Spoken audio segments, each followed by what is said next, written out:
অবিভক্ত পশ্চিম মেদিনীপুর আচ্ছা জেলায় আচ্ছা সব থেকে বেশি দিনের আমি যুব সভাপতি, আচ্ছা। মানে প্রায় 17 থেকে 18 বছর। তারপরে আমি 2022 সালে হুম দল আমাকে ব্লক তৃণমূল কংগ্রেসে মাদারের সভাপতির দায়িত্ব অর্পণ করে। হুম আবার এই 2025 সালে আমাকে আহ, উম, ঘাটাল সাংগঠনিক জেলা তৃণমূল কংগ্রেসের হুম। সহসভাপতির পোস্ট, মানে বর্তমানে আপনি ঘাটাল সাংগঠনিক জেলার সহসভাপতির দায়িত্বে আছেন। সহসভাপতির দায়িত্বে আছি। আচ্ছা, ঠিক আছে। আর একই সঙ্গে জেলা পরিষদের সদস্য। আচ্ছা, তো দাদা এবারে আমরা যেটা আপনাকে একটু রাজ্য রাজনীতির কথা জিজ্ঞেস করি। হুম। তো গত বিধানসভা নির্বাচনে আমরা দেখেছি 2021 সালে তৃণমূল কংগ্রেস প্রায় 214 থেকে 214টার মতো সিট পেয়েছিল। তো এই বছর আপনাদের প্রেডিকশন কি, এবারে তৃণমূল কংগ্রেস কতগুলো সিট পেতে পারে? আমরা যেটা লক্ষ্য করেছি রাজ্য রাজনীতির ক্ষেত্রে, হুম আহ, বাংলা আমাদের স্বাধীনতা আন্দোলন থেকে শুরু করে, মানে বাংলার যে গুরুত্বপূর্ণ ভূমিকা সারা ভারতবর্ষে রয়েছে, এবং আমরা আমাদের নেত্রী মমতা বন্দ্যোপাধ্যায়, উনি লড়াই সংগ্রাম করে সিপিএমের 34 বছরের জমানার অপশাসন ঘটিয়েছেন 2011 হুম বিধানসভা ইলেকশনে। বাংলার মানুষ তাকে সমর্থন করেছে, আশীর্বাদ করেছে এবং বাংলার ক্ষমতায় প্রতিষ্ঠিত করেছে। তো আমরা দেখেছি 2011-ই আমাদের আসন সংখ্যা বাংলার মানুষ যা দিয়েছিলেন, এবং আমাদের নেত্রী যা বলেন তাই করেন, এবং সেটা দেখে দেখে আমাদের 15 বছর সরকারের ট্রাম, মানে তৃতীয় টার্ম চলছে, মানে সমাপ্তির পথে। তো এতে আমরা দেখেছি যে বাংলার মানুষ বেশি বেশি সংখ্যক সিট প্রত্যেকটা বিধানসভা ইলেকশনে, 2011-ই যা ছিল, পরবর্তী পর্যায়ে 2016 তার থেকে আরও বেশি হয়েছে, হুম 2016-র পর 2021-এ, 2021-এর রাজ্য রাজনীতির প্রেক্ষাপট একটা আলাদা রকম ছিল। হুম মানে তৃণমূল কংগ্রেসের প্রথম সারির বেশ কিছু নেতা আচ্ছা মানে হুম মমতা বন্দ্যোপাধ্যায়ের সঙ্গে, মানে বিশ্বাসঘাতকতা করে দল ত্যাগ করলো, হ্যাঁ করে একটা চ্যালেঞ্জের মুখে মানে দলকে একদম মানে ফেলে দিল অস্বস্তিকর একটা পরিস্থিতির মধ্যে।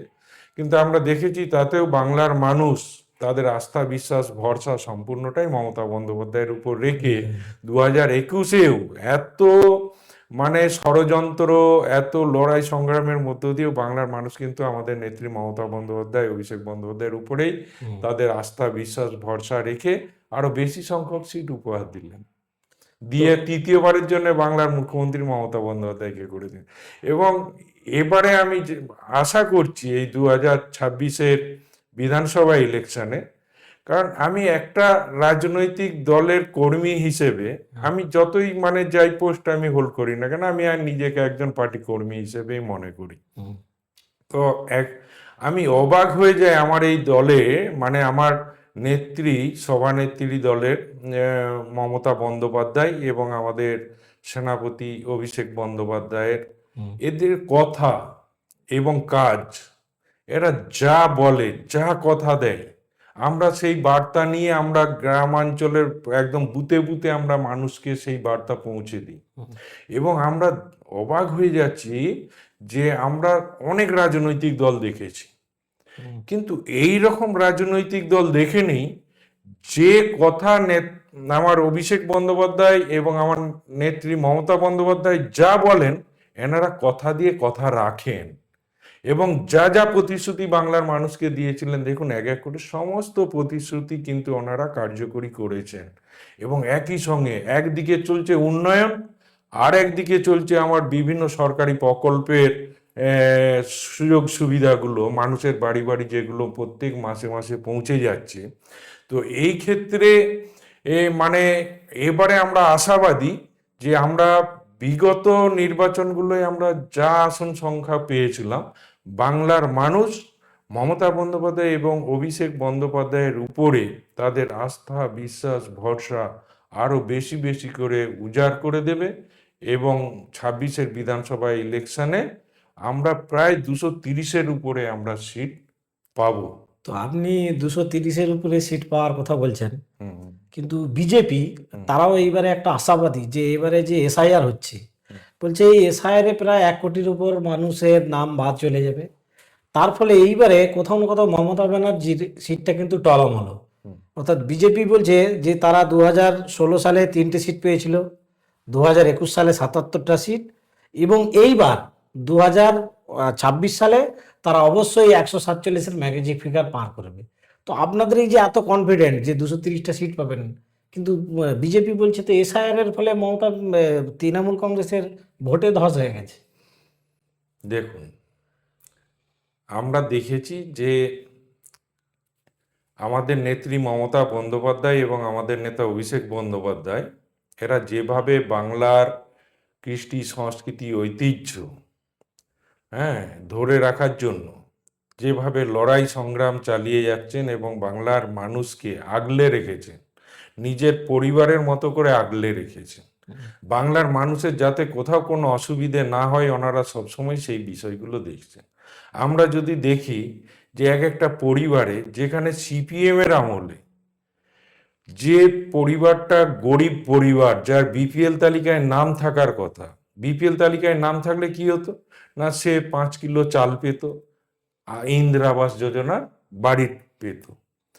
হ্যাঁ, সিপিএম নেতাদের বাড়ি বাড়ি গিয়ে তাদের পায়ে চটি ছিঁড়ে গেছে, তবু কিন্তু সিপিএম এর পিরিয়ডে কিন্তু তারা বিপিএল তালিকায় নাম অন্তর্ভুক্ত করতে পারেনি। আর এখন মমতা বন্দ্যোপাধ্যায়ের সরকারের আমলে মামাটি মানুষের সরকার যে চলছে তৃণমূল কংগ্রেস পরিচালিত, তো এই মামাটি মানুষের সরকারের পিরিয়ডে দেখো, মানে যারা যারা পরিষেবা পাচ্ছে, এখানে কিন্তু কে সিপিএম, কে বিজেপি, কে তৃণমূল, কে কংগ্রেস, এটা কিন্তু বিচার করা হয় না। প্রত্যেককেই সমান চোখে দেখা হচ্ছে এবং প্রত্যেককে যার যেটা প্রয়োজন তাকে সেটাই দেওয়া হচ্ছে। এবং এখানে যারা বিজেপি করে, যারা সিপিএম করে, যারা কংগ্রেস করছে, যারা তৃণমূল কংগ্রেসের বিরুদ্ধে, মমতা বন্দ্যোপাধ্যায়ের বিরুদ্ধে যারা হচ্ছে যে গিয়ে মাইক্রোফোন ধরে ধরে তাদের কুৎসা অপপ্রচার করছে, তাদেরও পরিবারে আমার সরকারের পক্ষ থেকে এই সরকারের সুযোগ সুবিধাগুলো, ফেসিলিটিগুলো সবই দেওয়া হচ্ছে।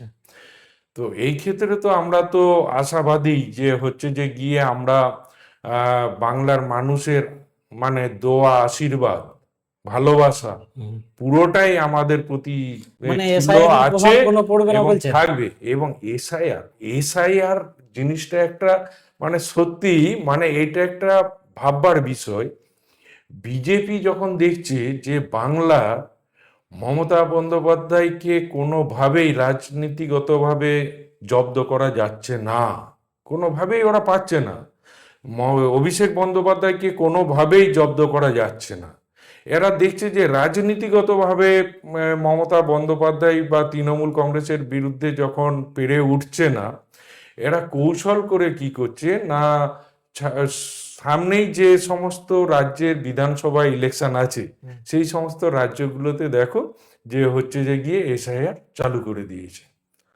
এইবার যেহেতু আমাদের বাংলায় সামনেই ইলেকশন আছে আর 3 মাস পরে, তো এই 3 মাসের মধ্যে একটা এসআইআর পর্ব এসআইআর করছে।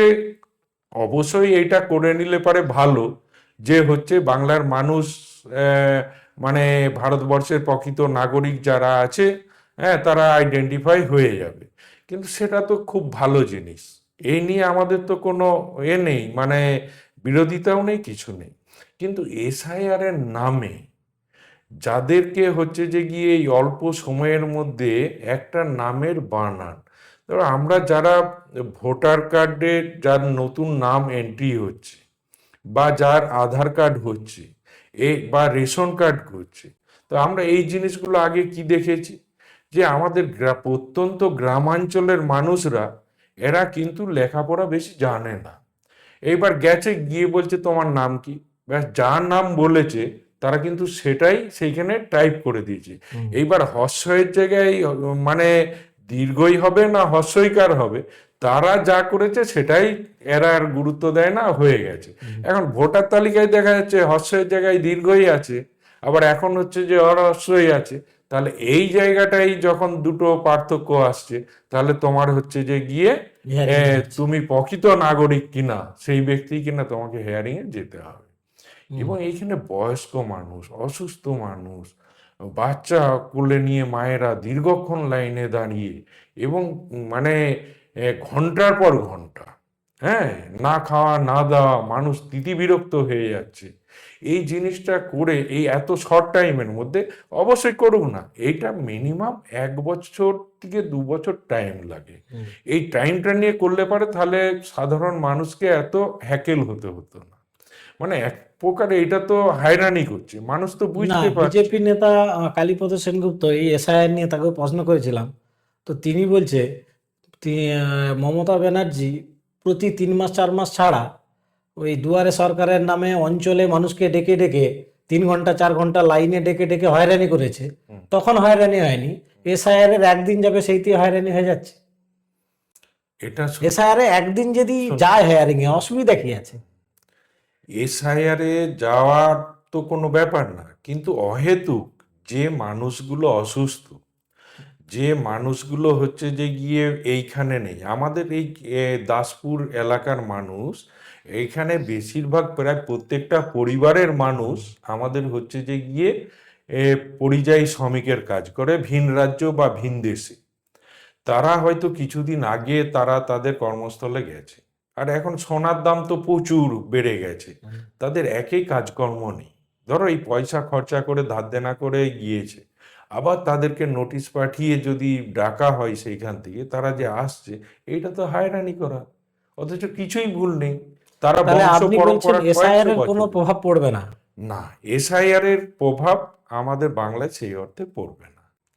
আচ্ছা, তো সৌমিত্রদা, রাজ্য রাজনীতি একটু জানলাম, তো এইবারে আমরা দাসপুরের রাজনীতিতে আসি। হুম, তো আমাদের দাসপুরে কত বিধানসভা নির্বাচনে, অর্থাৎ 2021-এর নির্বাচনে তৃণমূল কংগ্রেস প্রায় 28,000 ভোটে জয়লাভ করেছিল। হুম। তো এই বছর আপনার প্রেডিকশন কি?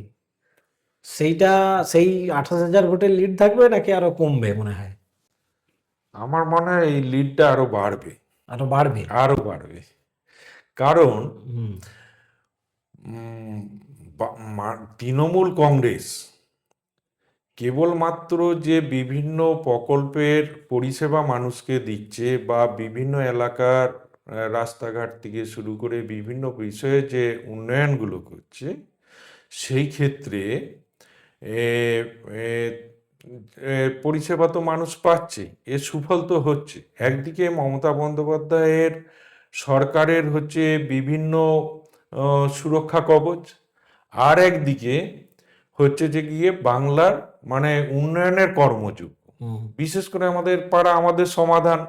এই মানে লাস্ট মানে যে প্রকল্পটা আমাদের মাননীয় মুখ্যমন্ত্রীর হচ্ছে যে গিয়ে জনপ্রিয় প্রকল্প, হ্যাঁ, এতে প্রত্যন্ত গ্রামাঞ্চলে প্রত্যেকটা বুথে 10 লক্ষ টাকা করে ডেভেলপমেন্ট, যেটা মানে মানুষ ভাবতে পারে না যে এত টাকা এত উন্নয়ন আসবে।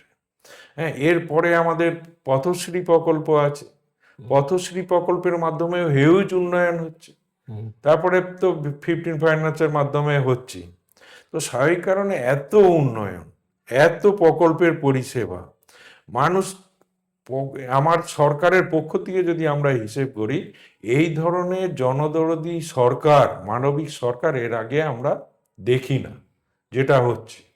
তো স্বাভাবিক কারণে তৃণমূল কংগ্রেস কেবলমাত্র এই পরিষেবাগুলো দিয়ে দিল তা নয়, তৃণমূল কংগ্রেস তো প্রত্যেকটা মানুষের সঙ্গে বছরে 365 দিন যোগাযোগ রাখছে। মানে শীত গ্রীষ্ম বর্ষা 365 দিনই তৃণমূল কংগ্রেস আমাদের বাংলার বা দাসপুরবাসীর ভরসা। কি পঞ্চায়েত, কি পঞ্চায়েত সমিতি, কি জেলা পরিষদ, সব ক্ষেত্রে, কি আমাদের রাজ্য সরকার, সমস্ত ক্ষেত্রে, এবং সাংসদ দেব আছেন আমাদের, তো সব ক্ষেত্রেই হচ্ছে তৃণমূল কংগ্রেস। আর তৃণমূল কংগ্রেস কেবলমাত্র ভোটের সময় বসন্তের কোকিলের মতো মানুষের বাড়িতে যে ভোট দিতে হবে তার জন্য বিজেপির বিরুদ্ধে কুৎসা অপপ্রচার, এর জিনিসটা কিন্তু তৃণমূল কংগ্রেস করে না। তৃণমূল কংগ্রেস 365 দিন মানুষের খেয়ালে রাখে, তাদের আপদ বিপদ সুবিধা অসুবিধা সব কিছু হচ্ছে যে গিয়ে পরিষেবা দেয় এবং সবগুলো দেখে। তো এই কারণেই আমি বলবো যে তৃণমূল কংগ্রেস যেমন মানুষের সঙ্গে নিবিড় সম্পর্ক, হ্যাঁ, এবং তাদের সঙ্গে জনসংযোগ প্রত্যেকটা মানুষের সঙ্গে যেভাবে রেখেছে, এবং বাংলার মানুষ তাতে খুশি। এবং এর পরিপ্রেক্ষিতে আমার দাসপুর বিধানসভায় গত 21 সালের বিধানসভা নির্বাচনে যে 28,000-এরও বেশি ভোটে যে এটা লিড ছিল, সেটা এবারে আরো বেশি হবে। আচ্ছা, তো সৌমিত্র দা এবার আসি হুম আমাদের বর্তমান এমএলএ মমতা ভূঁইয়া। হুম তো অনেকেই বলছে মমতা ভূঁইয়া যেহেতু তিনবারের এমএলএ হয়েছে, হুম তো এইবারে হয়তো পার্টি চাইলে অন্য কাউকে এমএলএ করতেও পারে। হুম তো সেক্ষেত্রে হুম মানুষের মধ্যে একটা দাবি উঠেছে, মানে তৃণমূল কংগ্রেসের নিচের স্তরের অনেকেই দাবি উঠেছে যে এইবারে এমএলএ ক্যান্ডিডেট যেন আমাদের দাসপুর 2 থেকে হয়। এবং দাসপুর 2 থেকে এই মুহূর্তে ধরুন আশিস হুতাইত বাবু আছেন, সৌমিত্র সিংহ রায় আছে, হুম। তো এবং আমাদের সুজিত বাবু আছে যে মাস্টারমশাই। তো এই দৌড়ে আপনি নিজেকে কতটা এগিয়ে রেখেছেন এমএলএ দৌড়ে? আমি সত্যিই বলছি যে এ, 3বারের এমএলএ মমতা ভূঁইয়া আছে। হুম মমতা ভূঁইয়া খুবই ভদ্র মহিলা, হুম এবং ব্যক্তিগতভাবে ওনার আচার ব্যবহার সবকিছুই ভালো, হুম এবং প্রত্যেকটা প্রোগ্রামে উনি ভালো পার্টিসিপেট করেন। যেখানে যখন ডাকা হয় তখনই ওনাকে পাওয়া যায় নিঃস্বার্থ। এই দিকটা মমতা ভূঁইয়ার এই গুণটা আছে। আছে। হ্যাঁ, আচ্ছা। এবং মানে এ, এ, দাসপুর 1 ব্লকের পক্ষ থেকে যেটা আপনি বলছেন যে উনি তো দাসপুর 1-এর আছেন, যে দীর্ঘদিনে আবার দাসপুর 2-এর মানুষের একটা একটা দাবি চাহিদা, আছে আর বা তৃণমূল চাহিদা কংগ্রেসে আছে। কিন্তু একটা বড় হ্যাঁ, রকমের চাহিদা উঠেছে। এটা স্বাভাবিক যে আমাদের দাসপুর বিধানসভা মধ্যে আমাদের দাসপুর 2 নম্বর ব্লকে 14টা 14টা গ্রাম অঞ্চল আছে। পঞ্চায়েত আছে, আর দাসপুর 1-এর 6টা গ্রাম পঞ্চায়েত আছে, মোট 20টা গ্রাম পঞ্চায়েত নিয়ে বা অঞ্চল নিয়ে আমাদের দাসপুর বিধানসভা।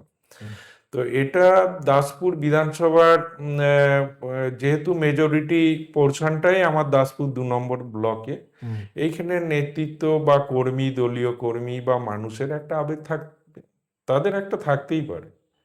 ঠিক আছে, এই দিক আচ্ছা। দিয়ে কোনো অসুবিধের আচ্ছা সৌমিত্র কোনো দা, মানে ইয়ে নেই। ধরুন জনমানুষের যে জল্পনাগুলো থাকে সেগুলোই তো আপনাদেরকে জিজ্ঞেস করি। হুম, তো তৃণমূল কংগ্রেস এবং মানুষের মধ্যে একটা জল্পনা আছে যে দাসপুর 2 থেকে যদি এইবারে আশিস হুতাইত এমএলএ ক্যান্ডিডেটের টিকিট পায়, হুম, তাহলে সৌমিত্র সিংহ রায় এবং তার টিম হুম। তাকে কিন্তু হারিয়ে দেবে। এই কথাটার মধ্যে কতটা সত্যতা রয়েছে? আমি তো এখনো আমার দল ঘোষণা করেনি আচ্ছা। কে এমএলএ হচ্ছে। হুম। আর আমি একজন তৃণমূল ধরুন কংগ্রেসের, আশিস হুতাইত টিকিট পেল, আপনার ভূমিকা কি থাকবে? আমার ভূমিকা আমি প্রথমেই বলে গেছি যে হুম আমি হচ্ছে যে দলের কর্মী। আমি আচ্ছা। যতই পোস্ট আমি হোল্ড করি না কেন, হুম আমি বুথ লেভেল থেকে আমি রাজনীতিটা এখনো পর্যন্ত ধরে রেখেছি। আচ্ছা।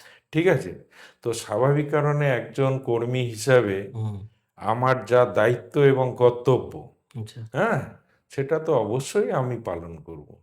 এইখানে ক্যান্ডিডেট কে হলো সেটা বড় কথা নয়, আমার দলকে হচ্ছে যে গিয়ে জয়লাভ করতে হবে এবং আমার দলের ক্ষমতা বৃদ্ধি করতে হবে। আচ্ছা, ওই অনেকেই বলে যে দাসপুর 2 এ হুম তৃণমূল কংগ্রেসের সভাপতি ছিল সৌমিত্র সিংহ রায়। হুম তো বর্তমানে সৌমিত্র সিংহ রায় যখন জেলায় চলে যায়, তারপরে যে সভাপতি হচ্ছে সুকুমার বেরা, তো সে আশিস হুতাইতেরই একবারে অনুগামী। অতএব এই দাসপুর 2 থেকে কোথাও না কোথাও সৌমিত্র সিংহ রায়ের গ্রিপটা চলে গেছে। এটা আপনি কতটা মানেন বা কতটা সত্য মনে করেন? দেখুন, পোস্ট আছে পোস্ট নেই, হুম, হ্যাঁ, এটা বড় কথা নয়। পোস্টটা সাময়িক, মানে আচ্ছা। পদ, যে কোনো পদ, মানে এইগুলো হচ্ছে যে জন মানে রাজনৈতিকগতভাবে আমাদের বা আমরা জনপ্রতিনিধি হিসেবেও যে আমি ধরো এখন জেলা পরিষদ মেম্বার আছি, হুম, আগামী দিনে হয়তো আমি জেলা পরিষদ মেম্বার নাও থাকতে পারি। আচ্ছা। আমি ছাত্র সভাপতি ছিলাম, তারপরে যুব জেনারেল সেক্রেটারি, তারপর দীর্ঘদিনের আমি ব্লক যুব সভাপতি ছিলাম অবিভক্ত মেদিনীপুরে। তো স্বাভাবিক কারণেই ধীরে ধীরে আবার তার থেকে আমার হচ্ছে যে উত্থান হয়ে আমি মাদার ব্লকের সভাপতি হলাম। আচ্ছা। আবার তারপর থেকে দল মনে করেছে যে না, একে হচ্ছে যে সাংগঠনিক জেলার দায়িত্ব দেওয়া উচিত, তাহলে আমার সংগঠন আরো ভালো হবে।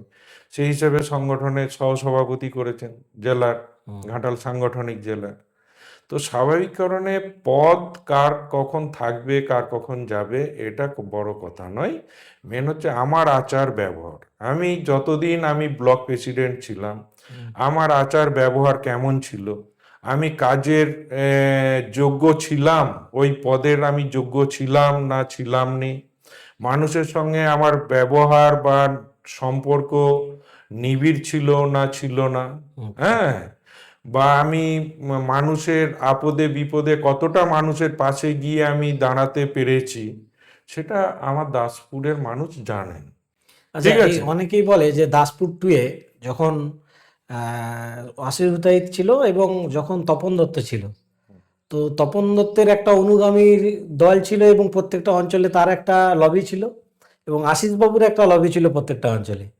তো বর্তমানে ওই আমাদের তপন দত্ত বিজেপিতে চলে যাবার পর সেই টোটাল তপন দত্তের গ্রুপটা বা অনুগামীগুলোকে এই মুহূর্তে সৌমিত্র সিংহ রায় চালাচ্ছে। অর্থাৎ আমরা যদি দেখি এই মুহূর্তে প্রত্যেকটা দাসপুর টিয়ের অঞ্চলে আশিস হুতাইতের একটা লবি আর একটা সৌমিত্র সিংহ রায়ের লবি। এই বিষয়ে আপনি কি বলবেন? এই বিষয়ে আমি বলছি, তপনবাবু ছিলেন আমাদের ব্লক তৃণমূল কংগ্রেসের দীর্ঘদিনের সভাপতি হুম, এবং দক্ষ সংগঠক, লড়াকু নেতা। উনি ব্লকের মাদার সভাপতি ছিলেন, আমি ছিলাম যুব সভাপতি। তো আমাকে তো মাদার সভাপতির অধীনেই আমাকে কাজ করতে হবে, সঙ্গে থেকেই আমাকে কাজ করতে হয়। তো স্বাভাবিক কারণে এইখানে এক শ্রেণীর মানুষ বা আহ, কর্মী বলুন বা নেতৃত্ব বলুন, দলের মধ্যে মানে তারা সুযোগ সুবিধা পাওয়ার জন্যে বা নিজেদের স্বার্থ সিদ্ধির জন্যে এরা হচ্ছে যে গিয়ে একটা রটনা রটায়, আচ্ছা। যে হচ্ছে এর অনুগামী ও ওর অনুগামী। মানে এটা পুরো রটনা আপনি এটা বলছেন? রটনা। এক প্রকার হচ্ছে যে গিয়ে যারা নিষ্ঠার সঙ্গে দল করে, যেমন ধরুন আমরা যখন সিপিএম এর পিরিয়ডে, আমার এইসব এলাকায় এই ভূতা বাদশামোর জন্যই আমার বাড়ি শাহচক অঞ্চলে, এখানে সিপিএম এর মানে সন্ত্রাসের আঁতুর ঘর ছিল হুম, এই জায়গা। এইখানে লড়াই সংগ্রাম করে সিপিএম এর বিরুদ্ধে আমরা গণ আন্দোলন সংগঠিত করেছি, করে আজকে এই জায়গায় আমরা এসেছি, দলটাকে সংগঠিত করে আজকে এই জায়গায় আমরা এসেছি। আমার বাড়ি সিপিএম এর হারমাদরা বহুবার আক্রমণ করেছে। হুম, আমার বাড়িতে বাবা মা দাদা তাদেরকে উপরে হারমাদরা চড়াও হয়েছে। আমি মার খেয়েছি প্রাণ ভয়ে, প্রাণের বাঁচাতে আমি হচ্ছে যে গিয়ে বাইরে গিয়েও আমাকে আত্মগোপন করে থাকতে হয়েছিল। হুম। তখন তো আমার কোনো অনুগামী থাকেনি। তাহলে আজকে দল ক্ষমতায় এসেছে, আজকে ক্ষমতায় আসার ফলে এক শ্রেণীর মানুষ, আমরা তো দেখেছি যে তপন দত্ত যখন ব্লক সভাপতি ছিলেন তখন আশিস বাবু সহসভাপতি ছিলেন, আমি যুব সভাপতি ছিলাম। তো আমরা তো একই সঙ্গে কাজ করেছি। আমরা এখন তপন বাবু তার হচ্ছে বিজেপিতে তিনি জয়েন করেছেন 2021 সালে বিজেপি দলে। তো 2021 সালে উনি যখন জয়েন করেন আপনারা মানে বারণ করেননি বা বোঝাননি? আমরা বুঝিয়েছিলাম, আচ্ছা। তার কিছু পরিস্থিতি তিনি অনুভব করেছেন নিশ্চয়ই, যার জন্য তিনি দল ত্যাগ করেছেন। আচ্ছা, তো সেটা তার পার্সোনাল ম্যাটার, আচ্ছা, যে তিনি দলে থাকবেন কি থাকবেন নি, রাজনৈতিক অধিকার প্রত্যেকটা আচ্ছা। মানুষেরই আছে, কে কখন কি করবে সেটা আচ্ছা, তার সৌমিত্র matter। দা, মানে আপনি, এবার আমি যেটা হ্যাঁ, বলতে চাইছিলাম হ্যাঁ, যে এই অনুগামীর একটা তকমা দিয়া হয়। আচ্ছা, আমরা যারা দলকে ভালোবাসি হুম, তারা দলন্ত প্রাণ। হুম, আমাদের একটাই নেত্রী, তিনি হচ্ছেন মমতা বন্দ্যোপাধ্যায়, আর একজনই নেতা, সে হচ্ছে অভিষেক বন্দ্যোপাধ্যায়, আমাদের দলের সেনাপতি। আচ্ছা, তো স্বাভাবিক কারণে তৃণমূল কংগ্রেসের বাইরে তো আমাদের কেউ নেই। তো আমরা যারা তৃণমূল কংগ্রেস করি এইখানে কোনো অনুগামী নয়, যারা সুবিধাবাদী কিছু নেতৃত্ব আছে, যারা নিজেদের স্বার্থ সিদ্ধির জন্যে সৌমিত্র সিংহ রায়, আশিস উদাইতকে একটা মানে বিভাজন ঘটিয়ে, হুম, হ্যাঁ, তারা নিজেদের স্বার্থ কায়েম করতে চায়। হুম, অথচ আশিস উদাইতের সঙ্গে আমার তো কোনো ব্যক্তিগত শত্রুতা নেই, তার সঙ্গে আমার রাজনীতিগত কোনো পার্থক্য নেই। আচ্ছা। হ্যাঁ, আমরা একই সঙ্গে কাজ করি, সমস্ত মিটিং মিছিল কর্মসূচি আমরা সব জায়গায় একই সঙ্গে করি, আচ্ছা, আমাদের কোনো বিভাজন। সৌমিত্র দা, মানে আপনি দীর্ঘদিন ধরে রাজনীতি করছেন, তো রাজনীতির ঊর্ধ্বে উঠে আপনি একজন রাজনৈতিক বিশ্লেষক হিসাবে আপনি এই বিষয়ে একটা মতামত দিন যে তপন দত্ত তৃণমূল ছেড়ে বিজেপিতে গিয়ে হুম। তৃণমূলের ক্ষতি হয়েছে না আশিস উতাইতে লাভ হয়েছে? মানে তপন দেখুন, দত্ত একটা জিনিস বিজেপিতে গিয়ে। বলছি, তপন দত্ত বিজেপিতে গিয়েছেন 2021-এর বিধানসভা নির্বাচনের আগে। হুম, তো স্বাভাবিক কারণে তপন দত্ত আমাদের দক্ষ সংগঠক ছিলেন। উনি ওনার কি কারণ উনিই বলতে পারবেন। উনি দল ত্যাগ করে বিজেপিতে গেলেন এবং গিয়ে সেইখানে কি পরিস্থিতির মধ্যে আছেন সেটা তো আমরা বলতে পারবো না, সেটা উনিই জানেন। আর আর পরবর্তী যোগাযোগ নেই তার সাথে? না, আমাদের যোগাযোগ নেই। হুম, এবার বিডিও অফিস টফিসে যদি কখনো দেখা হলো সৌজন্য বিনিময়, সে সমস্ত রাজনৈতিক দলের সঙ্গেই আছে, সিপিএম এর সঙ্গেও আছে, বিজেপির সঙ্গেও আছে, কংগ্রেসের সঙ্গেও আছে, সমস্ত নেতৃত্বদের সঙ্গে মানে সৌজন্য বিনিময় আমাদের হয় যখনই দেখা হয়। তো স্বাভাবিক কারণে আমাদের হচ্ছে যে গিয়ে আশিস বাবু ছিলেন আমাদের তপন বাবুর পরেই সিনিয়র লিডার ছিলেন। হুম, তো তপনবাবু চলে যাওয়ার পরবর্তী পর্যায়ে আশিসবাবু ব্লকের সভাপতি হলেন, হুম, পঞ্চায়েত সমিতির সহসভাপতি হলেন। পরবর্তী পর্যায়ে আশিসবাবু ঘাটাল সাংগঠনিক জেলার সভাপতি হলেন। হুম, দল ওনাকে দায়িত্ব দিয়েছে এবং বর্তমানে উনি পরবর্তী পর্যায়ে জেলা পরিষদের কর্মাধ্যক্ষও হয়েছেন কৃষি সেচ সমবায় দপ্তরে, সিনিয়র লিডার। হুম, হ্যাঁ, ভদ্র ব্যক্তি। হুম, হ্যাঁ, কবিতা এবং তার বাক্য এবং বক্তব্য সুমধুর। হুম, হ্যাঁ, সুবক্তা আমাদের হুম, আশিস বাবু। আচ্ছা, আমরা অনেক সময় ইয়ার্কি করে বলি, দাদা আপনি সত্যি মানে কবি, সাহিত্যিক, হুম, হ্যাঁ, উপন্যাসিক, সব দিক দিয়ে আপনি সর্বগুণ সম্পন্ন নেতৃত্ব। আচ্ছা, তো ভালো লাগে। তো উনিও সিনিয়র লিডার, হ্যাঁ, উনিও আমাদের দলে লড়াই সংগ্রামের সঙ্গী সাথী। হ্যাঁ, আমরা সবসময় দেখুন আমাদেরকে সিনিয়র দিকে তো সম্মান দিতে হবে, হুম, ঠিক আছে? সিনিয়র দিকে সম্মান দিয়ে আমরা চলি, আমরা একসঙ্গেই কাজ করি, আচ্ছা, ঠিক আছে? আর এর ফলে আশিসবাবু যে লাভ হয়েছে কি লস হয়েছে আমি জানি না, হুম, সেটা ওই যারা বলে তারাই জানে। লাভ লসকানের হিসেব যারা করে হুম, তারাই বলতে পারবে যে তাদের খাতায় মানে হিসাব নিকেশটা মানে লাভের দিকে গেল না ক্ষতির আচ্ছা, দিকে গেল। আচ্ছা। তো এবারে একটু মানে দাসপুরের ডেভেলপমেন্টের ব্যাপারে যাই। হুম, এই দাসপুরে মানে আমাকে অনেকেই জিজ্ঞেস করেছে যে সৌমিত্র দাকে অবশ্যই জিজ্ঞেস করতে, এই যে আপনারা ফরিদপুরে একটা গোল্ড হাব বানিয়েছেন, গোল্ড হাবের আমরা শুধু বিল্ডিংটা দেখি, হাব তো না। হুম, তো এই গোল্ড হাব নিয়ে অ্যাকচুয়ালি আপনাদের পরিকল্পনাটা কি সেটা মানুষ জানতে চায়। ধরুন একটা গোল্ড হাব মানে আমি যতদূর বুঝি, ধরুন আপনারা এই সোনার ব্যাপারে কি করে আনবেন বা সোনা কি করে আনবেন, সেটা কিভাবে তৈরি করবেন এবং সেটা এক্সপোর্টই বা কিভাবে করবেন, তো এইসব পরিকল্পনা আপনারা করেছেন নাকি শুধু গোল্ড হাবের বিল্ডিংটাই আমরা দেখতে পাচ্ছি সেটাই থাকবে? না না, পরিকল্পনা একটা হয়েছে।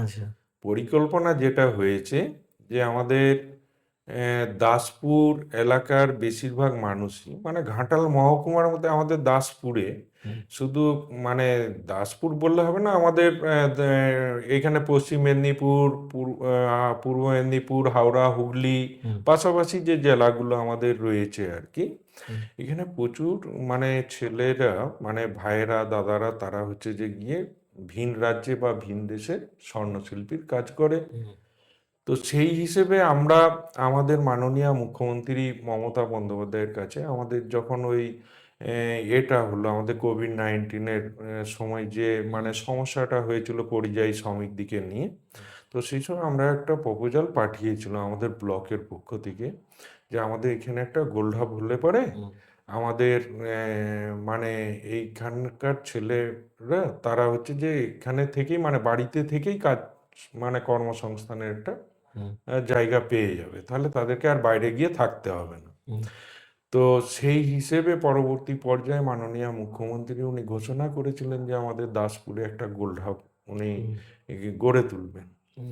এবং সেই গোল্ড হাব আমাদের এইখানে চাইপাটের ফরিদপুরে হয়েছে, না, ও চাইপাটের মানে পাশেই। কতদূর এগিয়েছে, কতদূর এইবার কাজ? এগিয়েছে বলতে আমাদের বিল্ডিং এর কাজ কমপ্লিট হয়ে গেছে। হ্যাঁ, এইবার বিল্ডিং এর কাজ কমপ্লিট হওয়ার পর এর সিস্টেম হচ্ছে আমাদের উম, এ এটাকে একটা এসপিবি কমিটি, গঠন করতে হবে। এসপিবি হ্যাঁ, এসপিভি আর ভি। ভি।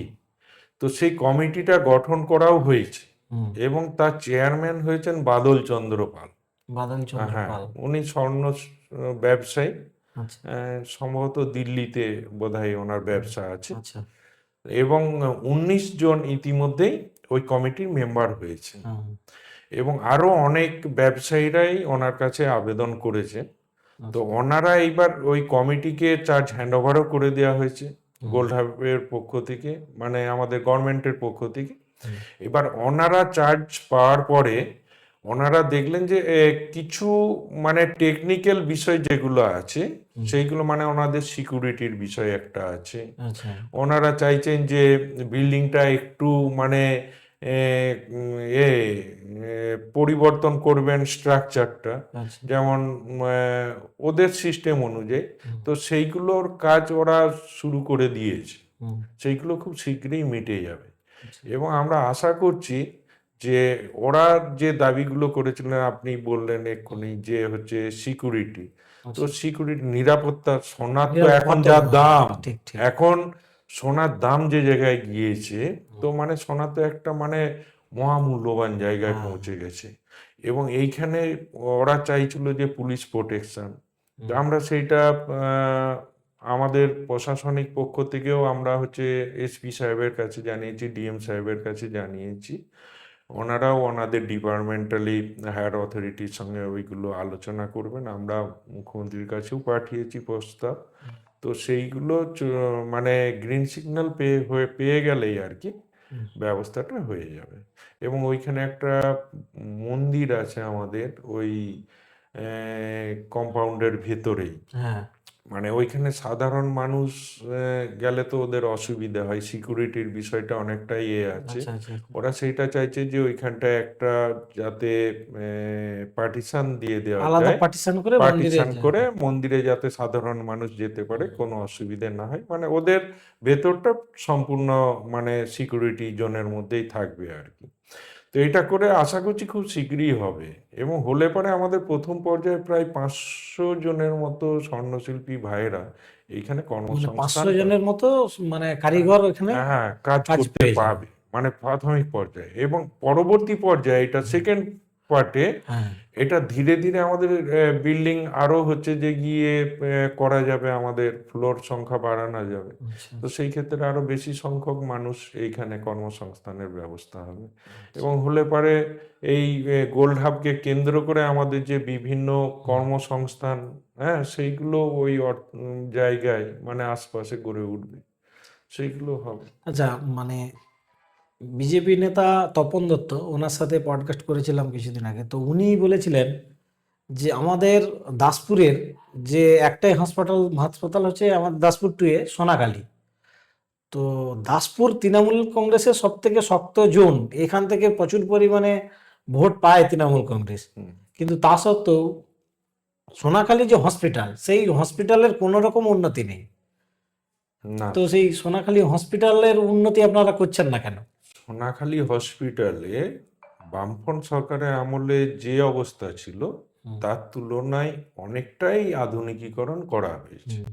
তবু কি অনেকখানি কি করা হয়েছে। এক্সট্রা হয়েছে? এক্সট্রা আমাদের বেডের সংখ্যা বাড়ানো হয়েছে, হুম, আগে যা ছিল তার তুলনায় হ্যাঁ, এখন অনেক বেডের সংখ্যা বাড়ানো গিয়েছে। এবং আমরা রাজ্য সরকারের কাছে পাঠিয়েওছি এই বেডের সংখ্যা যাতে আরো বাড়ানো যায়। এবং হচ্ছে যে গিয়ে এই পরিকাঠামো, মানে এর আরো যাতে ডেভেলপমেন্ট করা যায় আর কি, সেটার জন্য আমরা কিন্তু প্রপোজাল এখনো পাঠিয়েছি। অনেকেই মানে ডেলিভারির ক্ষেত্রে আমাদের সোনাখালী হসপিটালের উপর ভরসা করতে পারে না।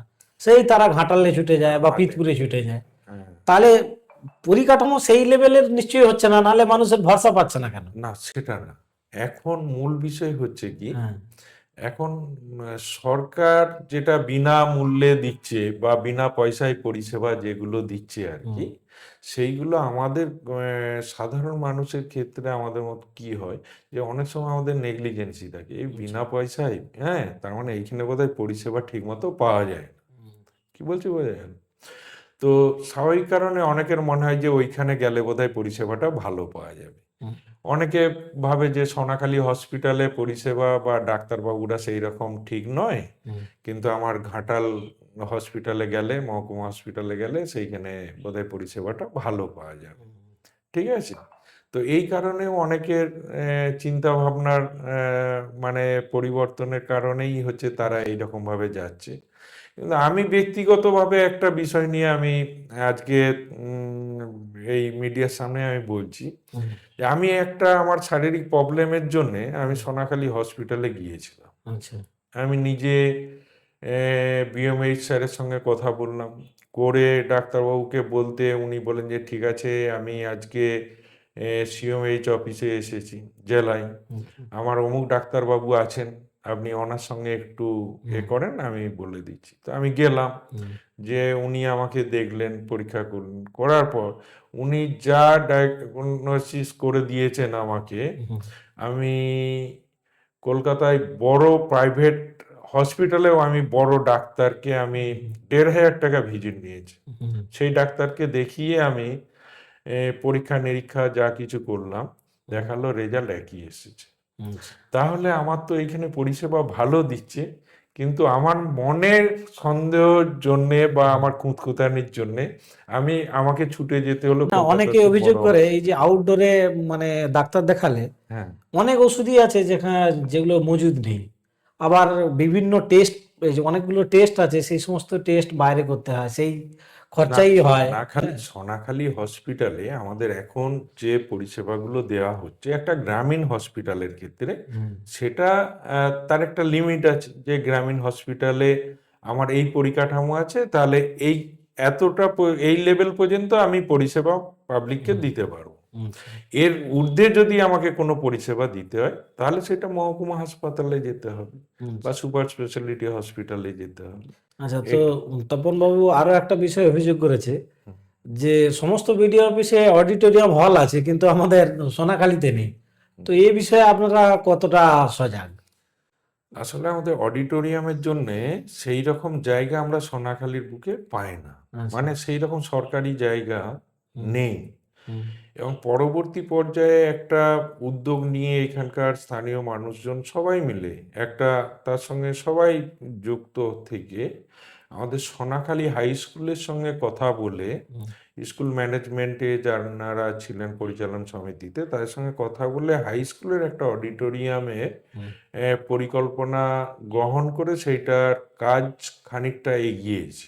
হুম, তো ওইটাকেই সমাপ্তির পথে আমরাও এগোচ্ছি, আচ্ছা, যে ওই অডিটোরিয়ামটা হয়ে গেলে যাতে তাড়াতাড়ির মধ্যে কমপ্লিট করা যায়, হুম, তাহলে কিন্তু আমাদের সমস্যাটা মিটে যাবে। হুম, এবং ওইটা আমাদের এই দাসপুর ২ নম্বর ব্লকের মানুষের উপকার লাগবে এবং সকলেরই ভালো হবে, যে কোনো প্রোগ্রাম বা আহ, যে কোনো অনুষ্ঠান আমরা ওইখানে করে নিতে পারবো। আচ্ছা। তো সৌমিত্র দা, তার জন্য প্রপোজালও পাঠানো আচ্ছা, হয়েছে। তো এই যে আমাদের দাসপুরটির 14টা অঞ্চল এবং বলছে এই 14টা অঞ্চল নিয়ে একটা 14টা অঞ্চল প্লাস সেই দিকের মানে ধরুন আমরা 10টা আছে, অর্থাৎ এই 24টা অঞ্চল নিয়ে একটা মাত্র থানা, এটা পশ্চিমবঙ্গের কোথাও নেই। তো দাসপুরে আরো একটা থানা হওয়ার কোনো মানে উদ্যোগ আছে আপনাদের? দাসপুরে একটা 24টা থানা, অঞ্চলে একটা থানা কন্ট্রোল করতে পারে? থানা সমস্যাটা আমাদের আছে, এটা হুম, আমরা স্বীকার করে নিই হুম। যে হ্যাঁ, থানার একটা সমস্যা মানে আছে, মানে দাসপুর থানা পরিধিটা এত বড়, মানে আমরা বিশাল। শুনেছিলাম সোনাখালীতে একটা একদিকে ফাঁড়ি হবে, সেটাও তো একদিকে হলো না। পূর্ব মেদিনীপুর, হ্যাঁ, একদিকে হাওড়া, একদিকে হুগলি। হ্যাঁ, হ্যাঁ, তো স্বাভাবিক কারণে আমাদের একদিকে কেশপুরের বর্ডার আর একদিকে আমাদের হাওড়ার বর্ডার। হুম, হ্যাঁ, আবার একদিকে হুগলির বর্ডার, হুম, এইদিকে পূর্ব মেদিনীপুরের হ্যাঁ, বর্ডার। তো স্বাভাবিক কারণে মানে বিশাল এলাকা জুড়ে মানে এই দাসপুর থানার অফিসার দিকে মানে ডিউটি করতে হয়। হুম, তো আগের তুলনায় আমাদের অনেকটাই সুরাহা হয়েছে, যে আমাদের চাইপাটে একটা পুলিশ ক্যাম্প আছে, হুম, করা হয়েছে, এবং সোনাখালীতে একটা পুলিশ ক্যাম্প হুম, আছে। হুম, তো এর ফলে মানুষকে পরিষেবা দেওয়ার ক্ষেত্রে আমাদের অনেকটাই মানে সুবিধা হয়েছে। হুম, তবে থানার একটা প্রপোজাল আমরাও পাঠিয়েছি, যেটা সোনাখালী কেন্দ্রিক হওয়ার কথা, কিন্তু হুম, সোনাখালীতে আমরা জায়গা পাচ্ছি না। তো তার জন্য কেলেগোদায় আমাদের একটা হুম, জায়গা মানে দেখা হয়ে আছে, হুম। প্রপোজালও পাঠানো আছে, গ্রিন সিগন্যাল পেয়ে গেলেই ওইখানে হবে, আগামী দিনে হয়ে যাবে। তো সৌমিত্র দা, তো এবারে যেটা জিজ্ঞেস করব সেগুলো কতগুলো ট্রিক কোশ্চেন। তো এই আমাদের যে ঘাটাল লোকসভা, তো আপনি তো ঘাটাল লোকসভা, ঘাটাল সাংগঠনিক জেলার বর্তমান সহসভাপতি। তো এই ঘাটাল লোকসভার যে বর্তমান এমপি দেবের কাজকর্ম আপনারা একবারে কাছ থেকে নিরীক্ষণ করছেন। তো সেই দেবকে তার কাজের নিরিখে আপনি 10-এর মধ্যে কত দেবেন? দেবকে 10-এর মধ্যে 10ই দেবো। 10ই দেবেন? 10ই দেবো। হ্যাঁ, আচ্ছা। তো দেব অনেকবারই বলেছে ঘাটাল দেবের তিনবারের এমপি, এবং তিনবার এমপি নির্বাচনে তার সব থেকে বড় ইস্যু ছিল ঘাটাল মাস্টার প্ল্যান। তো ঘাটাল মাস্টার প্ল্যান তো এখনো বাস্তবায়িতই হলো না, আজ 3বারের এমপি হয়ে গেল। আপনি কি করে 10-এর 10 দেবেন? আমি এবার বলি, হ্যাঁ। ঘাটাল মাস্টার প্ল্যান নিয়ে দেব 2014 সালের লোকসভা ইলেকশনে প্রথমবার হুম। আমার লোকসভা কেন্দ্রের প্রার্থী হয়। আচ্ছা। ও জয়লাভ করলো, সাংসদ হলো, হওয়ার পর পার্লামেন্টে গিয়ে ও ঘাটালবাসীর জন্য, হুম। ঘাটালবাসীর মানে যে দাবি, দীর্ঘদিনের দাবি, হুম। ঘাটালবাসীর যে দীর্ঘদিনের দুঃখ কষ্ট দুর্দশায় বর্ষায় যে বানবাসী অবস্থা, বর্ষাকাল এলেই, তার জন্য কিন্তু বারে বারে পার্লামেন্টে কিন্তু ও আবেদন করেছে। আচ্ছা। হ্যাঁ, ঘাটাল মাস্টার প্ল্যান কার্যকরী করার জন্য ও দাবি করেছে, এবং তার ভিডিও ফুটেজও আমাদের কাছে আছে। ঠিক আছে, এবং ও হচ্ছে যে গিয়ে আমাদের সংশ্লিষ্ট ডিপার্টমেন্টের মিনিস্টারের সঙ্গে ও যোগাযোগ করেছে, বারে বারে আবেদন নিবেদন করেছে। তা সত্ত্বেও আমাদের রাজ্য সরকারের পক্ষ থেকে আমাদের মাননীয় মুখ্যমন্ত্রী উনি বারবার হচ্ছে যে গিয়ে প্রপোজাল পাঠিয়েছেন। হ্যাঁ, তা সত্ত্বেও কিন্তু কেন্দ্র সরকার কখনোই কিন্তু হচ্ছে যে গিয়ে ঘাটাল মাস্টার প্ল্যানকে গুরুত্ব দেয়নি। হুম। পরবর্তী পর্যায়ে এলো 2019 সালে। হ্যাঁ, সে তো বিজেপি নেতৃত্বরা এসে ঘাটালে যেন মাস্টার প্ল্যান তারা স্যাংশন করেই দিয়েছে। হুম। বিজেপির রাজ্য সভাপতি আমাদের হুম। সুকান্ত মজুমদার, তিনিও ঘাটালে এসে বলে দিলেন টাকা মঞ্জুর, স্যাংশন হয়ে গেছে, হুম। আফটার ইলেকশন আমাদের কাজ শুরু হয়ে যাবে। হুম। পরবর্তী পর্যায়ে ঘাটালবাসী দেখলো যে 1 টাকাও কিন্তু হচ্ছে যে গিয়ে ঘাটাল মাস্টার প্ল্যানের জন্য কেন্দ্রের সরকার কিন্তু হচ্ছে যে গিয়ে 1 টাকাও বরাদ্দ করেনি। আচ্ছা। হ্যাঁ, পরবর্তী পর্যায়ে দেখা গেল যে 2024-এর লোকসভা নির্বাচন আসন্ন। দেব এবার বিগড়ে দাঁড়িয়েছে, দিদিকে বলেছে কারণ দেব যে পরপর দিদি, 2বার ফেল। আমি ঘাটালে হ্যাঁ, last দুবারের আমি এমপি হয়েও আমি ঘাটাল হচ্ছে মাস্টার যে প্ল্যান গিয়ে করতে পারেনি। ঘাটালবাসী আমার প্রতি আস্থা বিশ্বাস ভরসা সমস্ত কিছু রেখেছে, হুম। কিন্তু আমি ঘাটাল মাস্টার প্ল্যান এখনো পর্যন্ত কেন্দ্র সরকারের কাছ থেকে কার্যকর করতে পারিনি, কেন্দ্র সরকার 1 টাকাও দেয়নি। তাহলে আমি এইভাবে মিথ্যে কথা আর বলতে পারবো না, কেন্দ্র সরকার দেবে দেবে বলে কিছুতেই দিচ্ছে না। তখন ও বলল যে আমি একটি শর্তে আমি ভোটে দাঁড়াতে পারি, হুম। যদি আপনি, কেন্দ্র সরকার তো দিচ্ছে না, হুম। আপনি যদি রাজ্য সরকারের পক্ষ থেকে ঘাটাল মাস্টার প্ল্যানের অর্থ বরাদ্দ করেন হুম। বা মাস্টার প্ল্যান কার্যকরী করেন, তাহলে হচ্ছে যে গিয়ে আমি ভোটে দাঁড়াবো 3য় বারের জন্য, হুম। এবং দাঁড়ানোর পরে কিন্তু আমার এই মাস্টার প্ল্যান কার্যকর করে দিতে হবে। আচ্ছা। দিদি সেইটা কথা দিয়েছিলেন, এবং আমাদের নেতা অভিষেক ব্যানার্জি তিনিও ঘাটালে এসে দেবের সঙ্গেই কথা দিয়েছিলেন ঘাটালবাসীকে, এবং সেই কথা কিন্তু যা দিয়েছিলেন সেই কথা কিন্তু রেখেছে। এবং গতকাল আমাদের মাননীয় মুখ্যমন্ত্রী সিঙ্গুরের প্রশাসনিক সভা থেকে ঘাটাল মাস্টার প্ল্যানের কিন্তু উদ্বোধন করলেন, এবং তার আগে থেকে, এই উদ্বোধনের আগে থেকে আমাদের ঘাটাল মাস্টার প্ল্যানের জন্য উনি 1500 কোটি টাকা বরাদ্দ করেছেন, এবং তার জন্য এই রানিং ফিনান্সিয়াল ইয়ার যেটা আমাদের 25-26, এই ফিনান্সিয়াল ইয়ারে আমাদের 500 কোটি টাকা বরাদ্দ হয়ে আছে। আবার নেক্সট ফিনান্সিয়াল ইয়ারে টাকা বরাদ্দ হয়ে যাবে বাকি টাকাগুলো। তো এর মধ্যে আমাদের ঘাটাল মাস্টার প্ল্যানের কাজ অলরেডি আমাদের শুরু হয়েছে। হুম। আমাদের বিভিন্ন হচ্ছে নদী বা খালগুলো আমাদের সংস্কারের কাজ নো কস্ট ওয়েতে, মানে হ্যাঁ, গভর্নমেন্টের নো এক কস্ট পয়সা। ওয়ের ব্যাপারটাই হ্যাঁ, বলি।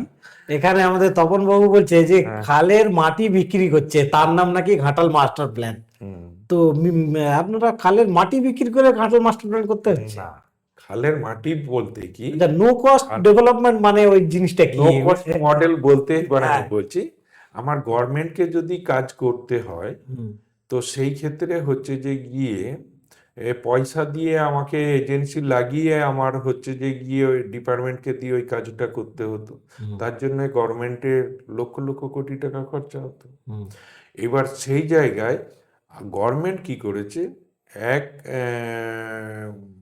মানে 1 টাকা পার ঘন ফুট, হুম। হ্যাঁ, মানে একটা ট্র্যাক্টর আচ্ছা। যা মাটি ধরে আর কি, সেই মাপে হচ্ছে যে গিয়ে আমার হচ্ছে মাটি দিচ্ছে 1 টাকা নিয়ে। আচ্ছা। ঠিক আছে, এতেই হচ্ছে গভর্নমেন্টের কোষাগারে অনেকখানি লয়ালটি জমা পড়ছে, যে টাকাটা গভর্নমেন্ট কি করছে না আবার হচ্ছে যে গিয়ে এলাকার ডেভেলপমেন্টের জন্য দিয়ে দিচ্ছে। হুম। হ্যাঁ, তো এইটা তো একদিক দিয়ে ভালো জিনিস, তো এইটাতে তো খারাপ কিছু এটাতে নেই। কিন্তু অনেকে প্রশ্ন তুলছে, হুম। সিপিএমও কিন্তু মানে না, ধরুন এর আন্দোলন এর করছে। এইবার বলছি যে এর পুরো মাটি তো বিক্রি হবে না, আচ্ছা। এর একটা পার্সেন্টেজ আছে, সেই পার্সেন্টেজ মাটিটা এজেন্সি যারা নিচ্ছে আর কি তারা বিক্রি করে দিতে পারে, কিন্তু বাকি যে মাটির পোর্শনটা থাকছে হুম, প্রায় 35 থেকে 40% মতো মাটি, হুম, যে মাটিটা হচ্ছে আমার ওই খাল বা নদীর দুই সাইড হচ্ছে মেরামতের জন্য বাঁধ পোক্ত করার জন্য হচ্ছে দিতে হুম, হবে। হুম, হ্যাঁ, তো এই ক্ষেত্রে কোনো অসুবিধা হচ্ছে না, হুম, এটা যদি দেখি। আর বিরোধীরা সবসময় বিরোধিতা করবে, হুম, এরা উন্নয়ন যত হচ্ছে দেখবেন যে সমস্ত নেতৃত্বরা বিরোধিতা করছেন ওনাদের পরিবারেও এই রাজ্য সরকারের বিভিন্ন প্রকল্পের পরিষেবাগুলো ওনারাও পাচ্ছেন। হুম, ঠিক আছে, কিন্তু যেহেতু বিরোধী দলে আছেন, হ্যাঁ, বিরোধিতা করতে হবে, না হলে মিডিয়ার ফুটেজে থাকা যাবে না, নিজের দিকে তুলে ধরা যাবে না। এমনি রাজনীতিগতভাবে একের পর এক নির্বাচনে তারা পর্যুদস্ত হয়ে যাচ্ছে, তৃণমূলের কাছে হেরে গোহারান হেরে যাচ্ছেন, তাই মাথা টাথা ঠিক নেই, মানুষ গুরুত্ব দিচ্ছে না। হুম, তো একটু না বগলে পারে তৃণমূল কংগ্রেসের বিরুদ্ধাচরণ না করলে মিডিয়ার সামনে নিজেদের অস্তিত্ব টিকিয়ে রাখবে কি করে, আচ্ছা। এটা তো করবে। তো সৌমিত্র দা, আমাদের বর্তমান দাসপুরের এমএলএ মমতা ভূঁইয়া, হুম, তো উনিও তিনবারের এমএলএ। হুম। তো ওনাকে ওনার কর্মকাণ্ডের নিরিখে আপনি 10-এর মধ্যে কত দেবেন? মমতা ভূঁইয়াকেও আমি 10-এর মধ্যে 10ই দেবো। 10ই দেবেন? 10ই দেবো। তার কোনো উল্লেখযোগ্য কাজ কি আছে? উল্লেখযোগ্য কাজ ওনার বিইউপি কোটায় মানে বিধায়ক উন্নয়ন তহবিলের কোটায় যা টাকা আসেন হুম, উনি সেটা দেন। তো প্রায় স্কুলগুলোকে বেশিরভাগ ক্ষেত্রে আমাদের দেয়া হচ্ছে, হ্যাঁ, প্রাইমারি স্কুলগুলোকে পরিকাঠামো উন্নয়নের ক্ষেত্রে বা রিপেয়ারিং এর জন্য হুম, দেওয়া হচ্ছে। এবং যখন মানুষ ডাকছেন এলাকায় উনি প্রত্যেকটা জায়গাতেই হুম, যাচ্ছেন, এবং সব জায়গাতেই উনি হচ্ছেন যে গিয়ে সব ক্ষেত্রেই হুম, মানে ওনাকে দেখা যায়। হুম, এবং উনি একজন ভদ্র মহিলা, নিপাত ভদ্র মহিলা, সাদামাটা হুম, হুম। লাইফস্টাইল, ভালো। 10-এর মধ্যে 10ই দেবো তাকে। আচ্ছা। তো যেহেতু আপনি আমাদের ঘাটাল সাংগঠনিক জেলা তৃণমূল কংগ্রেসের বর্তমান সহসভাপতি, হুম, তো সেক্ষেত্রে এই ঘাটাল সাংগঠনিক জেলার মধ্যে 7টা বিধানসভা পড়ছে। 7টা বিন। তো এবারে আপনার প্রেডিকশন কি? 7টা বিধানসভার কটা তৃণমূল কংগ্রেস পাবে, কটা বিজেপি পাবে? 7-0। ঘাটালও পেয়ে যাবেন আপনারা? একদম, ঘাটালও আমরা পেয়ে যাব। ঘাটাল তো গত নির্বাচনে আপনাদের লস ছিল। গত নির্বাচনে লস ছিল, ওইখানে একটু নিজেদের মধ্যে সমস্যা ছিল, আচ্ছা। যার জন্য আমাদের ওইটা হচ্ছে যে গিয়ে লস হয়ে গেছে। হুম, এবারে আমাদের সমস্ত নেতৃত্ব এবং কর্মীরা নিজেদের ভুল বুঝতে পেরেছেন, বুঝতে পেরে বুঝেছেন যে হুম, নিজেদের মধ্যে দ্বন্দ্ব না করে সকলে ইউনাইটেড থাকলে পারে, হুম, হ্যাঁ, দল শক্তিশালী হবে। এবং সেই নীতিতেই তারা কিন্তু এখন থেকে মানে অনেক আগে থেকেই মানে তারা কার্যক্রম শুরু করে দিয়েছে এবং ঘাটাল বিধানসভা শুধু জিতার অপেক্ষায় তৃণমূল কংগ্রেসে। আচ্ছা, তো আচ্ছা আপনি মানে দাসপুরের যে বিজেপি নেতা কালীপদ সেনগুপ্ত বলুন, তপন দত্ত বলুন, তপন দত্তকে তো আগে থেকে পরিচয় আছে, তো কালীপদ সেনগুপ্তের সাথে পরিচয় আছে? কালীপদ সেনগুপ্তকে হ্যাঁ রাজনৈতিকগতভাবে আমরা চিনি যে আচ্ছা। কালীপদ সেনগুপ্ত, এবং কিছুদিন আগে উনি হাইলাইট হয়েছেন মিডিয়াতেই হুম, যে এবারের ভোটে উনি সমস্ত ভাইদের দাদাদের কাছে অনুরোধ করেছেন হুম, যে তাদের মানে মায়েদের বোনেদেরকে বাড়িতে শিকল দিয়ে হুম, হুম, হ্যাঁ তাদেরকে যাতে ভোট দিতে হুম, ভোট কেন্দ্রে না পাঠায়, হ্যাঁ তারা বাংলার মায়েরা বোনেরা হ্যাঁ হুম, যাতে ভোট না দেয়, হ্যাঁ কারণ তারা ভোট দিলেই নাকি তৃণমূল কংগ্রেসকে ভোট হুম, দিবে। এবং একটা মহিলাদের যেখানে হচ্ছে রাজনৈতিক অধিকার হুম, খর্ব করার একটা নিদান, একটা হুম, ডিক্টেটরশিপ, হুম, একটা তালিবানি ফতোয়া হুম, জারি করে কালীপদ বাবুকে দেখলাম হুম, যে মহিলাদের প্রতি হ্যাঁ বিদ্বেষ পূর্ণ মন্তব্য করে, হ্যাঁ কুরুচিকর মন্তব্য করে উনি হাইলাইট হয়েছেন, হুম, নাহলে উনি হাইলাইট এতটা হতে পারতেন না। হুম, আচ্ছা। হুম তো এইবারে সৌমিত্রদা আমরা একবারে শেষে এসে গেছি, তো লাস্ট যেটা প্রশ্ন আপনাকে করব, ধরুন দাসপুর বিধানসভা হুম 2026 নির্বাচনে হুম বিজেপির পক্ষ থেকে টিকিট পেলেন তপন দত্ত, হুম আর তৃণমূল কংগ্রেসের পক্ষ থেকে টিকিট পেলেন আশিস হুতাই, হুম। এই লড়াইটা কেমন হবে?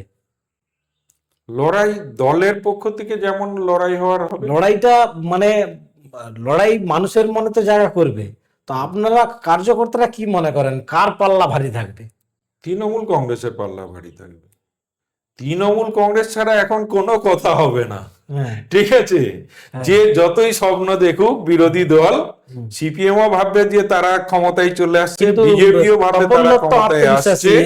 এইবারে বিজেপি জিতছেই। না, এটা এটা যে যার ব্যক্তিগত ব্যাপার। হুম, হ্যাঁ, আমি এইখানে বসে আমি ছেঁড়া কাঁকড়ায় চুয়ে লাখ টাকা স্বপ্ন দেখতেই পারি, হুম, অসুবিধা নাই। হুম, আবার আমি আমার বাস্তবটা যদি আমি বুঝি, হ্যাঁ হুম, যে সেইখানে আমার দিক থেকে আমি তো জানি যে আমি মানুষের কাজ করছি, আমি এলাকার উন্নয়ন করছি, মানুষকে আমার সরকারের পক্ষ থেকে এই প্রকল্পের পরিষেবা দিচ্ছি, আগামী দিনে আমরা আরো এই জিনিস করব হুম, এলাকা। হুম, তো এলাকার মানুষের আস্থা বিশ্বাস ভরসা পুরোটাই তৃণমূল কংগ্রেস তৃণমূল কংগ্রেস তৃণমূল কংগ্রেস। হুম, তো সেই জায়গায় অন্য কোনো রাজনৈতিক দল হতে পারে না যে রাজনৈতিক দলে কর্মী নেই, যে রাজনৈতিক দলকে বাংলার মানুষ বছরে 365 দিন তাদের আপদে বিপদে পাশে পায় না, যাদেরকে কেবলমাত্র ভোটের সময় কয়েকটা দিন দেখা যায়, হুম, হ্যাঁ যারা ওই কয়েকদিন যে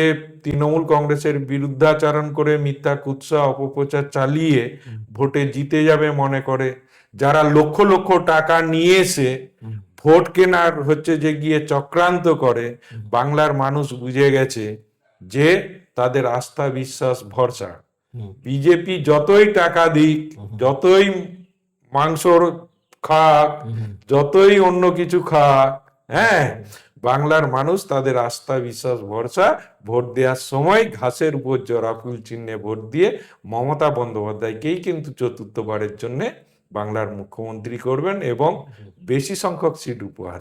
আচ্ছা, তো আমরা ইন্টারভিউর একবারে শেষ পর্যায়ে পৌঁছে গেছি, তো আপনি দাসপুরবাসীর উদ্দেশ্যে যদি কিছু বলার থাকে আপনি বলে দিতে পারেন লাস্ট। দাসপুরবাসীর ক্ষেত্রে আমি একটা কথাই বলবো যে তৃণমূল কংগ্রেস সবসময় আপনাদের পাশে ছিল, আছে, আগামী দিনেও থাকবে। আমাদের দলের পক্ষ থেকে সরকারের মাধ্যমে আমাদের দাসপুরের রাস্তাঘাটের যে সমস্যা ছিল সেই সমস্যা সমাধানের আমরা প্রায় 100-র মধ্যে আমরা 98% আমরা হচ্ছে সমাধান করে ফেলেছি। 2% আমাদের বাকি আছে, সেই 2% আমরা খুব শীঘ্রই আমরা সেইগুলোকে কমপ্লিট করে দিতে পারবো। এবং আমাদের যে যোগাযোগ ব্যবস্থা বিচ্ছিন্ন ছিল, বিভিন্ন খাল, আমাদের একদিকে পলসপাই খাল, একদিকে আমাদের দুর্বাচটি খাল, আর এইদিকে আমাদের হচ্ছে যে গিয়ে চন্দেশ্বর খাল। তো এই খালগুলো আমাদের হচ্ছে যে গিয়ে বিভিন্ন যোগাযোগের সমস্যার কারণে আমরা প্রপোজাল পাঠিয়েছিলাম, ঘাটাল মাস্টার প্ল্যানেও আমরা বিভিন্ন ব্রিজের আমরা প্রপোজাল দিয়েছিলাম, সেই ব্রিজগুলো আমাদের স্যাংশন হয়েছে। আগামী কিছুদিনের মধ্যেই আমাদের ওই ব্রিজগুলো আমাদের কাজ হবে। তার মধ্যে আমি বলে দিচ্ছি, আমাদের যেমন চন্দেশ্বর খালের উপরে আমাদের তেঁতুলতলা ব্রিজ, ভুঁইয়ারা তেঁতুলতলা এবং খেপুত গ্রাম পঞ্চায়েতের মধ্যে যে কমিউনিকেশনের হচ্ছে আমাদের সুবিধা হবে। আমাদের হচ্ছে দুঃখেশ্বর সেতু আমাদের চাঁইপাটে, সেইটাও হচ্ছে যে গিয়ে আমাদের কাজ চলছে। আমাদের উদয় চোখে আমাদের ব্রিজের কাজ শুরু হয়ে গেছে।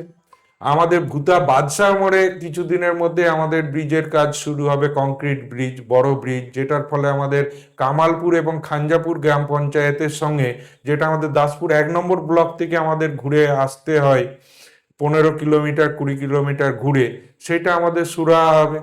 এবং চলে আসি আমরা পলসপাই ক্যানেলেও আমাদের হচ্ছে যে গিয়ে চক সুলতানে আমাদের কন্যাশ্রী ব্রিজ স্যাংশন হয়েছে। আমাদের আজুরিয়া বাংলাগড়ার কাছে যে কাঠের ব্রিজটা আছে রামপুরের সঙ্গে যোগাযোগ, সেইখানে আমাদের কংক্রিট ব্রিজ হবে। আমাদের জোড়াসাঁকো পলসপাইয়ের সঙ্গে আমাদের নবীন মানুয়ার যোগাযোগের জন্য আমাদের ওইখানে কংক্রিটের ব্রিজ হবে, বড় ব্রিজ, ঘাটাল মাস্টার প্ল্যানের মাধ্যমে। যোধঘনশ্যামে আমাদের হবে ব্রিজ। আমাদের হচ্ছে সীতাপুরে হচ্ছে আমাদের সোলাটোপা খালের ওপরে আমাদের যুগনিতলার ওইখানে কংক্রিটের ব্রিজ হচ্ছে। আমাদের হচ্ছে এতে হচ্ছে আমাদের দুর্বাচটি ক্যানেলের উপরে আমাদের খুকুরদা গ্রাম পঞ্চায়েতের আমাদের হচ্ছে যে গিয়ে এতে, ওইটা হচ্ছে আমাদের কাশীনাথপুর বাজারের কাছে আমাদের ব্রিজ হচ্ছে, যেটা পূর্ব মেদিনীপুরের সঙ্গে আমাদের যোগাযোগ ব্যবস্থা হচ্ছে। তো এইভাবে আমাদের বিভিন্ন ব্রিজ আরো অনেক জায়গায় আমাদের আছে। আমাদের ঘূর্ণিঘাটের কাছে আমাদের স্টিল ব্রিজ আছে পলসপাই খালের উপরে। আমাদের হচ্ছে যে গিয়ে কৈজুরির হাই স্কুলের কাছে আমাদের হচ্ছে ওই কাঠের সেতুটাও আমাদের কংক্রিট ব্রিজ হবে। মহিষঘাটা ব্রিজটা আমাদের একটা সমস্যা হয়ে গেছে, ওইখানে এক ভদ্রলোক কেস করেছেন জায়গার জন্য, যার জন্য আমাদের ঝুলে আছে। ওইটা কেসের সমাধান না হওয়া পর্যন্ত আমরা ওই কাজটা করতে পারছি না। আমাদের ওয়ার্ক অর্ডার হয়ে সমস্ত কিছু রেডি হয়ে আছে, কাজ করতে এসেও আমাদের এজেন্সিকে ঘুরে চলে যেতে হয়েছে, মানে এই কোর্টের সমস্যা থাকার কারণে। এছাড়াও আমাদের আরো অনেক জায়গায় ব্রিজ আছে, সেইগুলো হবে। এবং আমাদের মাস্টার প্ল্যানের ফার্স্ট ফেজে আমাদের 4টে হচ্ছে স্লুইস গেট হয়েছে, আমাদের যোধ কানুরামগড় হয়েছে কামালপুর অঞ্চলে স্লুইস গেট, রানীচকে হয়ে গেছে, হ্যাঁ ওটা কমপ্লিটের পথেই আছে।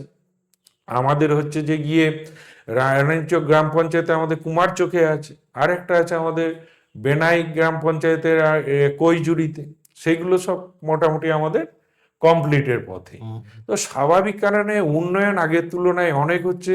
আমাদের পাড়া আমাদের সমাধানের মাধ্যমে প্রত্যেকটা বুথে রাস্তাঘাট, শ্মশান, চুল্লি থেকে প্রাইমারি স্কুল বা হচ্ছে আইসিডিএস সেন্টারের পরিকাঠামো উন্নয়ন, লাইট, সোলার লাইট, বিভিন্নভাবে আমরা উন্নয়নের ব্যবস্থা করেছি আমাদের সরকারের পক্ষ থেকে। আমাদের পথশ্রী প্রকল্পের মাধ্যমে বড় বড় রাস্তাগুলো সবগুলোই আমরা করে দেওয়ার চেষ্টা করেছি, সমস্ত এলাকায় হচ্ছে। আপনাদের কাছে শুধু একটা অনুরোধ দাসপুর বিধানসভা কেন্দ্রের মানুষের কাছে, যে আপনারা আপনাদের আস্থা, বিশ্বাস, ভরসা সম্পূর্ণটাই আমাদের নেতা অভিষেক বন্দ্যোপাধ্যায় এবং আমাদের নেত্রী মমতা বন্দ্যোপাধ্যায়ের উপরে রাখুন এবং তৃণমূল কংগ্রেসের উপরে রাখুন। বিজেপি এবং সিপিএম কংগ্রেসের পাতা ফাঁদে আপনারা পা দিয়ে নিজেদের উন্নয়নকে ব্যাঘাত ঘটাবেন না, উন্নয়নকে স্তব্ধ করে দেবেন না। ওদের ফাঁদে পা দিয়ে আপনারা, তৃণমূল কংগ্রেস আপনাদের সঙ্গে ছিল, আছে, আগামী দিনেও থাকবে। পুরো আস্থা, বিশ্বাস, ভরসা আপনারা রাখুন। অনেকে অনেক কথা বলবে, কিন্তু কেন্দ্রের শত বঞ্চনা সত্ত্বেও বাংলার সরকার, আমাদের মাননীয় মুখ্যমন্ত্রী তার রাজ্য সরকারের পক্ষ থেকে, কেন্দ্র সরকার একের পর এক প্রকল্পের, যেমন হচ্ছে যে গিয়ে আমাদের বরাদ্দ কমিয়ে দিচ্ছে, বন্ধ করে দিচ্ছে, 100 দিনের কাজ বন্ধ করে দিয়েছে, আবাস প্লাস যোজনার টাকা দিচ্ছে না, রাজ্য সরকারের বকেয়া প্রাপ্য প্রায় 2 লক্ষ কোটি টাকা সেটা আটকে রেখেছে, এবং বিভিন্ন প্রকল্পে যেভাবে বরাদ্দগুলো কমিয়ে দিচ্ছে, দেওয়ার পরিপ্রেক্ষিতেও আমাদের অর্থের অভাব থাকা সত্ত্বেও আমাদের মাননীয় জনদরদী মুখ্যমন্ত্রী মমতা বন্দ্যোপাধ্যায় তিনি যেভাবে বাংলার মানুষকে আগলে রেখেছেন, যেভাবে উন্নয়ন এবং তার সরকারের বিভিন্ন কল্যাণমুখী প্রকল্পের পরিষেবা দিয়ে যাচ্ছেন, তার প্রতি আস্থা বিশ্বাস ভরসা রাখুন। এবং সর্বোপরি আমাদের নেতা অভিষেক বন্দ্যোপাধ্যায়, তিনি যেভাবে কেন্দ্রীয় সরকারের এবং বিজেপির কুৎসা অপপ্রচার এবং বাংলার বিরোধী তা যেভাবে করছে, সেই তার বিরুদ্ধে যেভাবে লড়াই সংগ্রাম গণ আন্দোলন সংগঠিত করছেন, ওনাদের প্রতি আপনাদের আস্থা বিশ্বাস ভরসা রেখে 2026-এর বিধানসভা ইলেকশনে ঘাসের উপর জোড়াফুল চিহ্নে ভোট দিয়ে বিপুল ভোটে আমাদের প্রার্থীকে জয়যুক্ত করবেন এবং চতুর্থবারের জন্য বাংলার মুখ্যমন্ত্রী মমতা বন্দ্যোপাধ্যায়কে দুহাত ভরে আশীর্বাদ করে মমতা বন্দ্যোপাধ্যায়কে বাংলার মসনদে বসাবেন, এই আশা এই আবেদন আপনাদের কাছে রেখে আমার কথা শেষ করছি। নমস্কার, জয় বাংলা। তো ধন্যবাদ আমাদের সৌমিত্র দাকে আমাদেরকে সময় দেওয়ার জন্য। তো এবং আমরা আপনার দিকেও ধন্যবাদ, আপনারা এসেছেন আজকে এবং আমাদের যে মানে কথাগুলো আপনারা যে মানুষের কাছে তুলে ধরছেন, হ্যাঁ, এর জন্য আপনার দিকে আমি ধন্যবাদ এবং কৃতজ্ঞতা জ্ঞাপন করছি আমার পক্ষ থেকে। তো সৌমিত্র দাকে অনুরোধ করব যে আগামী বিধানসভা নির্বাচন যখন কাছাকাছি এসে যাবে, তো আমাদেরকে জন্য আবারও একটু সময় দেয়। তো এই বলে আমরা আমাদের পডকাস্ট এখানে শেষ করছি। নমস্কার।